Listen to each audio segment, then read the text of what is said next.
بسم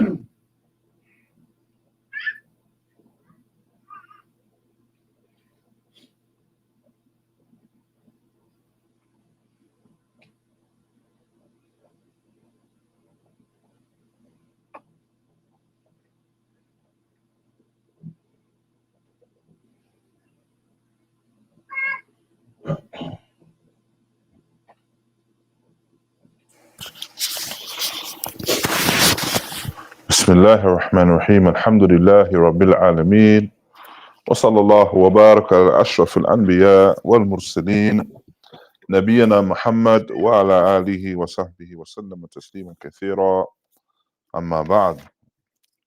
Alhamdulillah, we have reached the next chapter of al-Ghaṣb, al-Ghaṣb,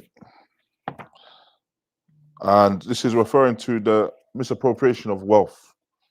Misappropriation of wealth. So a person has attained some form of wealth or some form of commodity in a manner which is not correct, upright, or befitting of a person to do so. This can be by way of theft or other than that. When we refer to the matter of theft, then what we mean by theft is there's a difference in terms of in deen when we have theft and sarqa or ghasb. So sarqa is when essentially a person can take something and take it without the knowledge of the owner. So it takes it without the knowledge of the owner. So he, for example, enters into the home of an individual and takes that which he owns. Whilst it's misappropriation, the ghasb is where the person maybe takes it by force or other than that, or by way of cheating them.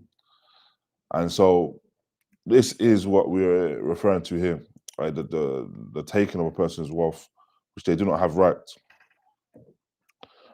And so, the author raḥimahullah begins by mentioning man ghasaba shay'an fa'alayhi radduhu wa ujratu mithli in kana lahu ujra.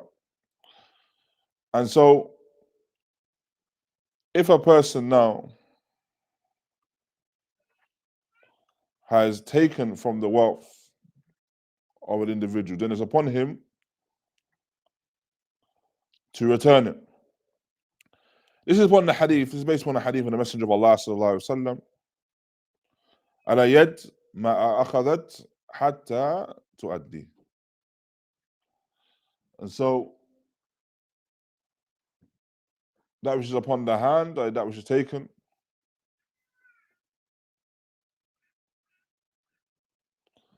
until he returns it. This narration is found in Sunnah Abi Dawud and Sunnah al-Tirmidhi. And if it's established that he's misappropriated, he has to pay al-ujra. The ujra, referring to what we discussed previously, a hiring amount or leasing amount. Why do you think that is? Why does he compensate him for a leasing as well? He used it, and why is that significant? The person who didn't have it, they lost out on. No. So it means now that the due owner is not able to benefit from that commodity. And so he's compensated for the lack of the ability to benefit from the commodity at a particular point in time. So not only is it returned to him, of course it's obligatory that it's returned, but not only that, then he must return it as well. He must return it with some form of compensation. And usually that is monetary compensation. وَإِن نَقَصَ فَعَلَيْهِ أَرْشُ نَقْصِهِ. And if there's some form of deficiency in the commodity, then upon him is the liability of that deficiency. So any form of deficiency. So whether that be the deficiency where it's now destroyed in totality, or that it has diminished in its quality. So the person misappropriates, misappropriates a commodity of an individual, and based upon that, he now must make up its value that is diminished. Make up its value.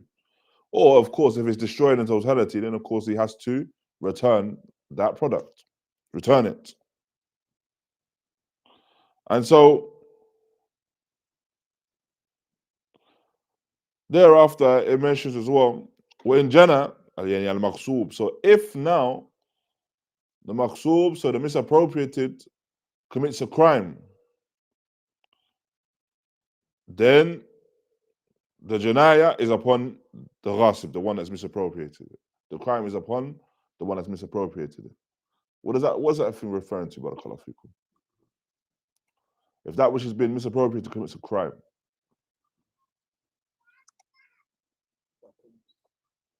the weapons, no. The slave. No, because of course, if we're talking about any inanimate object, then the animate object is not liable for any crimes or anything like that. We're talking about the animate object, the person. And the person that is owned, of course, is referring to the slave. So now, if the person misappropriated a slave of another individual, and then that slave goes on to commit a crime, then that person that has misappropriated he is now responsible for that crime. Naam. سواء جنى على سيدي أو على أجنبي. So even irrespective of whether that slave has committed the crime in relation to its master, to his master, or someone that is not in relation to them. Naam, someone that is not related to them. طيب. وإن جنى عليه الأجنبي فلسيده تدمين من شاء منهما.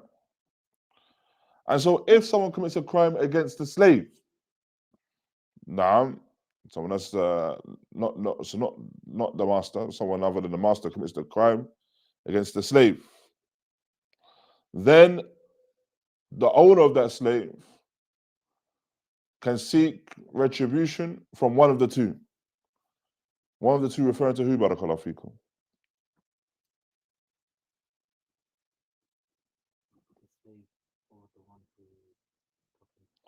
Seek retribution from the slave. The slave or the one that committed the crime. The slave or the one that committed the crime? The one that committed the crime or the thief. Or the one who misappropriated it. So, remember, in this case, we were mentioning that the crime is committed against who? The slave, against the slave. So then when it comes to retribution is for the slave, is against the one that committed the crime itself, or the one who misappropriated. Why is it for the one that why is it the retribution is upon the one that committed the crime? Why? Committed the crime, but why in relation to the slave as well, though? If we're looking at the slave as merely the commodity.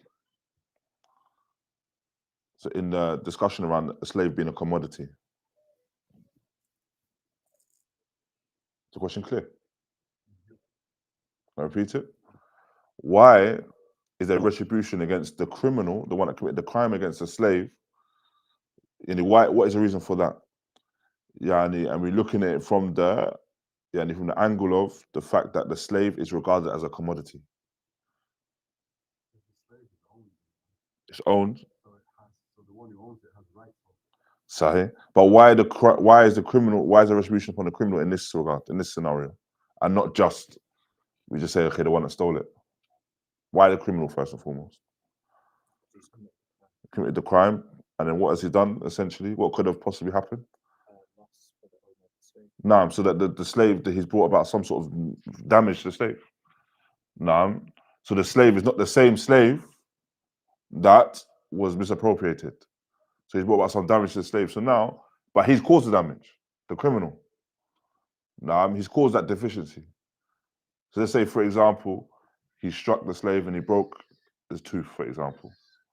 Now, then this is something which is outside of or something that which is a crime that he committed, and so this is now caused the diminishment of that slave. Is that clear, Barakallahu Feekum? And that's for the one that misappropriated. And why can there be retribution upon him? So the criminal is quite clear. Why for the one that misappropriated the slave in the first place?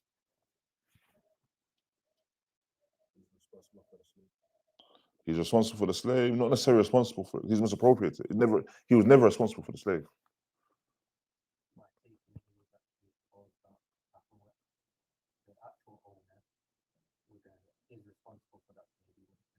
No, exactly that. So when he now has taken the slave, he's opened up the slave, or he's left the slave open to harm. So he's taken that slave, misappropriated that slave, and now he's opened up the slave to harm. So now, when the harm does come, he has to take some portion of responsibility. Now, is that clear? Because he's responsible for that. So, when زاد المغصوب أو نقص رده بزيادته سواء كانت زيادة متصلة. And so, when it comes to the maqsoob, that which has been misappropriated, if there's an increase, then that increase or that commodity is returned with its increase. So if there's an increase, then the commodity is returned with its increase.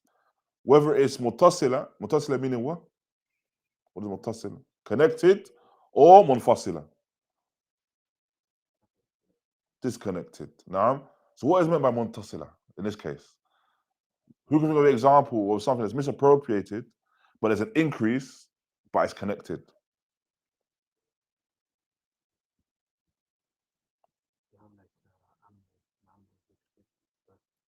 Is that connected? It's a separate animal now. Sorry? I feel like I'm watching the cogs whirring as you're thinking. Cow giving out milk, okay. Is that connected or disconnected?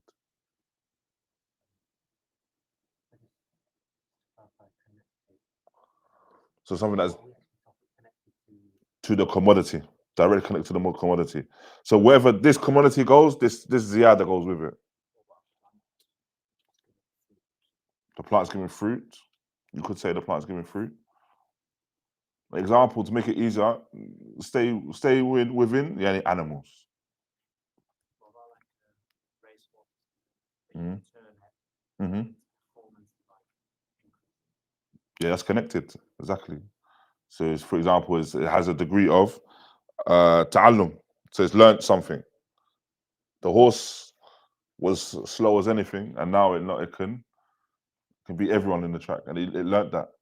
So of course it's increased in its value because it's learned how to race, but you have to return it in that state. That's connected. Also, if we're still talking about animals, and if the animal puts on weight, now if the animal puts on weight, of course that additional weight is connected, and so that additional weight now, of course, would increase it in its value. So now a person, for example, he's misappropriated it and he's fed it, and it's increased in weight. It's grown. That now doesn't mean that the person he takes whatever its value was when he first misappropriated. He gives it back in its totality.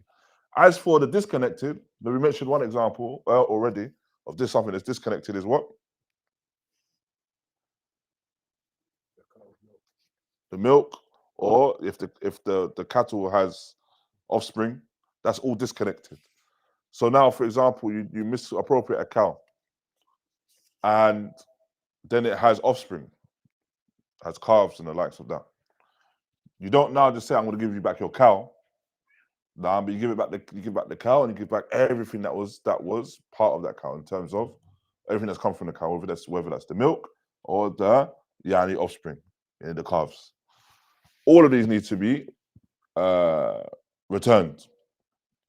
Likewise as well, if, for example, going back to the example of the slave, if now the person misappropriates a slave and the slave brings about earnings, so the person sends out the slave to work and that slave makes money.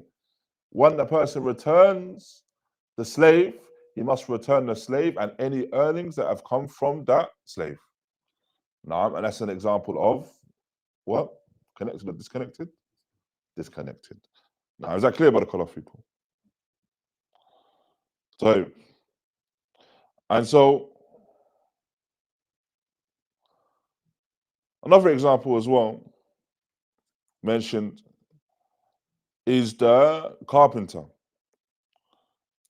that makes the door. Now, he makes the door, for example. He's taken the wood and he's made the door. He has to return it as it is, or as he's made it, even if that return has now increased it in value. So he has a piece of wood. Now the piece of wood costs X amount. Now he's fashioned it and he's made it into a door, for example, or a bookshelf. Of course, it's going to more than likely increase it in value. He returns it as he's done it. So why is this connected to the chapter that we mentioned previously, or the discussion around ijara? It was. No, he wasn't employed though, because remember he's misappropriated. He took someone's wood, so he wasn't employed. But what does it relate to though? Similar track though. What does it relate to though?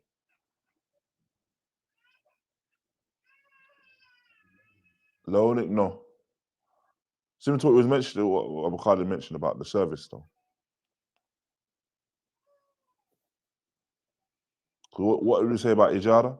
About the hiring someone? You may hire someone for time period or something specific. Now we're talking about something which is almost the opposite of that, where the person has put time into something and he's bought and he in a scenario of hiring, he'll be compensated for that. But now because he has usurped it and he's misappropriated it, then it's not a case of he takes it as something which is his own. And he cannot now charge, say that for the example of the carpenter, where he's made this particular bookshelf or door from wood.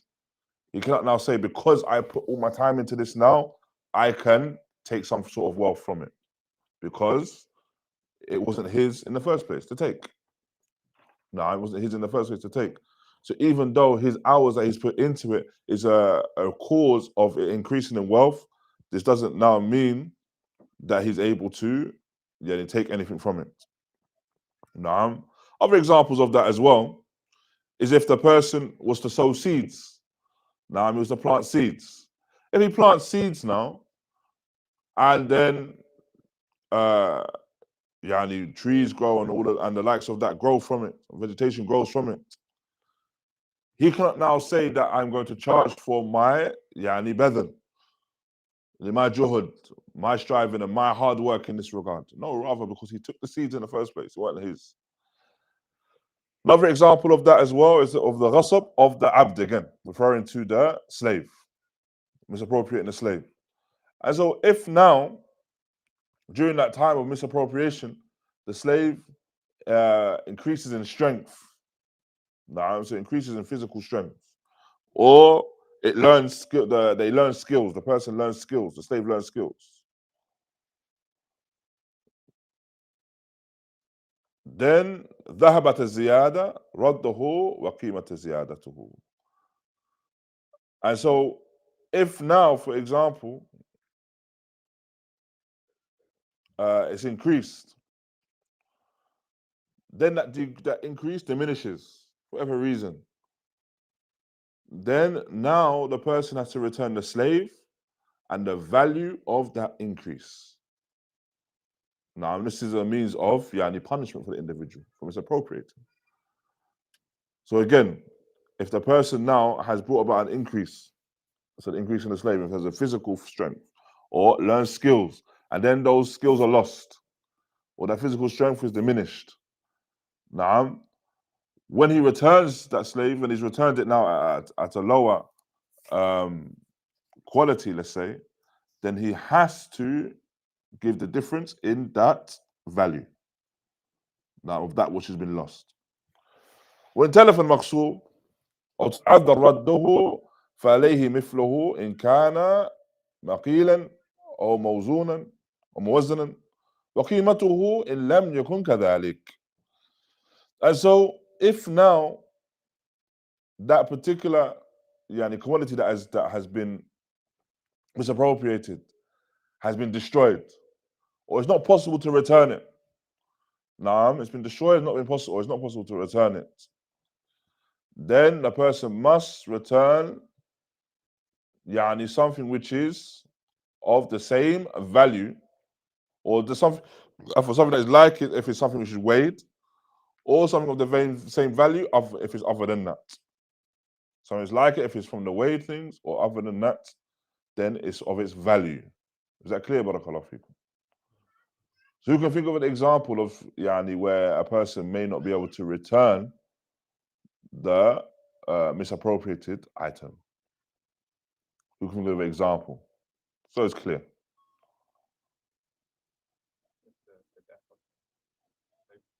Death of the slave, no. The death of the slave, you can't return the slave dead. No, another example. Animal. No. So for example, the person took the food and he ate it. No. So these are all examples. No. So in this scenario, the scenario where it is let's say now the slave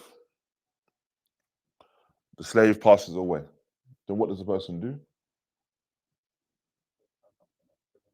Return something of his value. So it doesn't necessarily have to return another slave, but he returns something of that slave's value. Likewise, if it's cattle, he returns something of the value if it passes away. If now, the example, he's got oranges, and he eats all of the oranges, or the oranges get eaten, then what does he do? Not the value in this case. Why? The weight. Now, so he returns oranges of its same weight. Now, why? Because it's edible, and these are the commodities that are weighed. So the commodities that are known by their weight, then it's based upon the weight. Now, and it's returned upon weight. So, we mentioned those categories previously. Those different categories, those that are perishable and non-perishable, essentially. Is that clear, Barakallahu Feekum? Now, and if the person is able to return it, then of course they return it. Or they return its value. Thereafter it mentions when خلط المقصود بما لا يتميز منه من جنسه فعليه مثله منه. And so likewise as well, if now it gets mixed, so the commodity gets mixed with something and you're not able to distinguish one from the other. Now you're not able to distinguish one from the other. Then of course you return that which is like it. Now return that which is like it. And for what is apparent, this is the speech of Imam Ahmed. So you return that which is like it.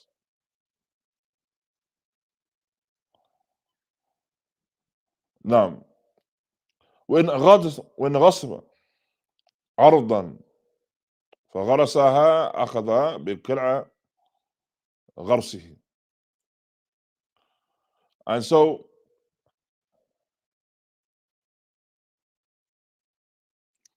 if now, for example, the person takes someone's land,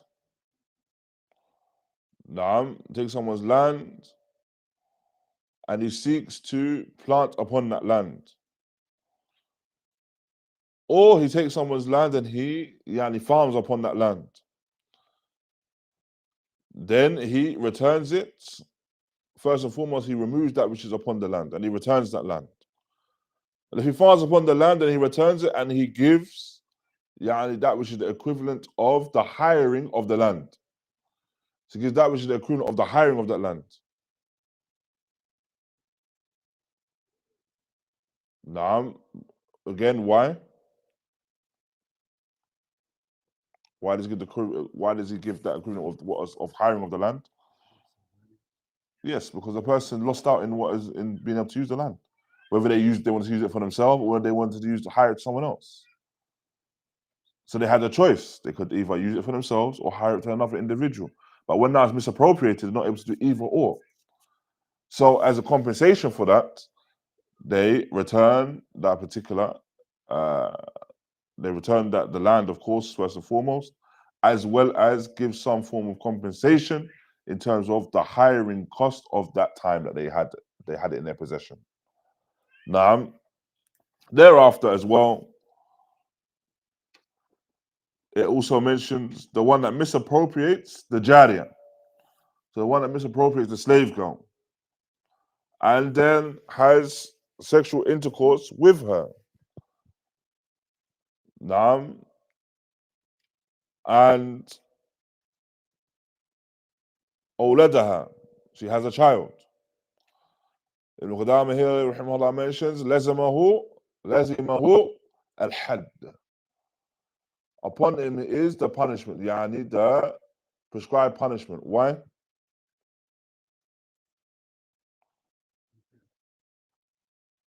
So if a person misappropriates a slave girl, has sexual intercourse with her, and has a child with her, upon him is the legislated had. Why? Now, because this individual in this scenario is a zani. Now, why? Because this slave girl, laysat zawjatuhu, the slave girl was not his wife, wala milk al-yamin, and was not what the right hand possessed. Now, and so along with that as well, he returns the child. ويلزمه مهر مثلها.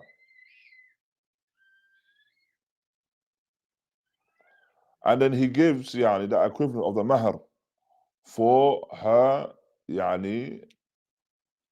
value. And this is the right of the master. And he is liable for any form of deficiency that is caused. So any naqs. So now, for example, she's not able to perform certain tasks due to the fact that she's been pregnant. The wilada. So due to the fact of her wilada, she's not able to perform certain tasks. And so now this, of course, means that he is liable to pay for her. He's liable to pay for that deficiency in her. And along with that as well, just as previous things mentioned, upon him is to pay the ujra, the hiring of the use of the slave girl. طيب. وإن باعها فوطأها المشتري وهو لا يعلم فعليه مهرها. And so, if, for example, the individual that has misappropriated the slave girl, he sells her. So he sells her. So first and foremost, let's understand the sequence of events. He's taken a slave girl and it's not in his possession. So he misappropriated it. Not only has he misappropriated it, now he's gone on to sell the slave girl. Then the person that he sold her to now has intercourse with her. Same thing. However, he does not know, he's not aware of the true ownership of the slave girl. Then upon him is to pay that same mahar. to pay the same mahar. So this is the distinction. The first is the one that misappropriates the slave girl and then has sexual intercourse with her. What is upon him is what? To return her, of course, is the had of the zani. Then you have the one that didn't misappropriate, didn't do the initial action of taking the slave girl, but he bought the slave from the one that did misappropriate it. So essentially, he bought the stolen slave. Then in this scenario, then what? Pays the mahar upon what condition? He didn't know. Upon a condition that he didn't know. Upon a condition that he didn't know. And this is because as well, he's upon the i'tiqad, he's upon the thinking and understanding that this slave girl is his possession. So he's bought it. He's bought the slave girl. And so he doesn't enter into the same discussion of the other one that is well aware, because he's the one that has misappropriated. Now, and likewise, the one that misappropriates the behemoth, the animal, then sells it, then it's upon this individual to return the slave, to return the animal rather. It's upon the individual to return the animal. So even if now as soon as he learns that the animal was misappropriated, and he can't now say, well, I bought it for a fair price, because it wasn't the person's to sell aslan in the first place. And so these are some of the ahkam in relation to that particular matter of the misappropriation. And inshallah, we'll conclude with that point. In bi'idhnillahi ta'ala. Jazakumullah khaira. Wa barakallahu feekum. Wa sallallahu wa barak ala nabiyyina Muhammad wa ala alihi wa sahbihi wa sallam. The one that bought the slave girl without knowing that it was stolen. So it's he due compensation from the one that took money from him. Is he due compensation? It's not the asl of the matter. So the asl of the matter is obviously the one that he due the compensation. But if a person could make a case that he is at a loss because but he wouldn't be able to make it difficult for him to make a case, to be fair, of him being at any loss, if that makes sense. Of course, whatever he's spent on acquiring the slave, he has to have that returned to him, and that's what he'd be compensated for, because it wasn't a transaction which was correct, because the person sold something that which they didn't own. So then that's the main thing they'd be compensated for. If they wanted to make a case for anything other than that, then that would be something which is taken to the qadi, for the qadi to judge. Right? It's not the asl of the matter now. Yeah, because it's the act itself is batil. That contract is one which is batil. No. Wallah. What happens to the case, the child in that case? So the child is a property of the owner, no, say the master. So it's a property of the master. Just as if we're talking about the cattle, then anything that is born from that cow, for example, is a property of the owner. No, so it'll be the same thing. So be born into slavery now. If now, however, for example, it is generally the child of the master, then it is regarded as being the child of the master. No.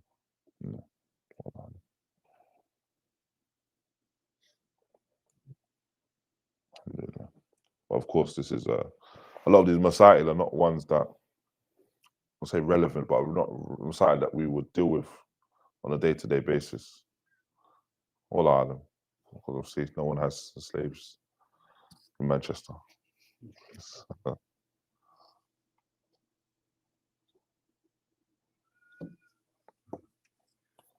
But it's good to know as well, just in terms of these masail, what is understood from this mas'ala of slavery, and what is permitted when it's discussing slavery and what is not.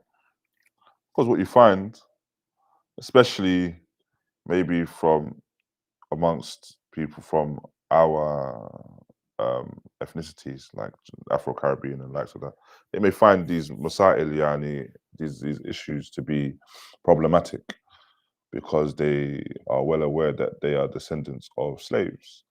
However, it's important to distinguish yani, the slavery that is the slavery of the kuffar and the Europeans, essentially, and the slavery that has been practiced or amongst the Muslims and is permitted in Islam. But of course, first and foremost, we know that it's a praiseworthy action to free a slave. That's the first thing. Likewise, it's from the action of ibadah to free a slave when it comes to kafara, when it comes to expiation for particular actions. And the treatment of the slave is one where it's a treatment of yani adl, justice, and not how we understand the slaves were treated yani by the non-Muslims. And it's important to understand that particular mas'ala. So we understand that this, no doubt, we don't negate the presence of slavery. But we say when it comes to slavery, that the only thing that these two there's only common ground that you have between the slavery, which is widespread and well known from the slavery of colonialism and the likes of that, is, and the slavery that we're discussing here, is that these people were owned commodities. They were owned commodities. That's where the similarities begin and end, essentially. After that, then when you look at the ahkam, the rulings that slaves have, and that Islam has established for these slaves, then we know that this is something which is from the wisdom of Allah subhanahu wa ta'ala and haqq. And it's not something, essentially, as we said, there shouldn't be something which is problematic for a person to understand and accept. And Allah Ta'ala knows best. Now, barakallahu feek.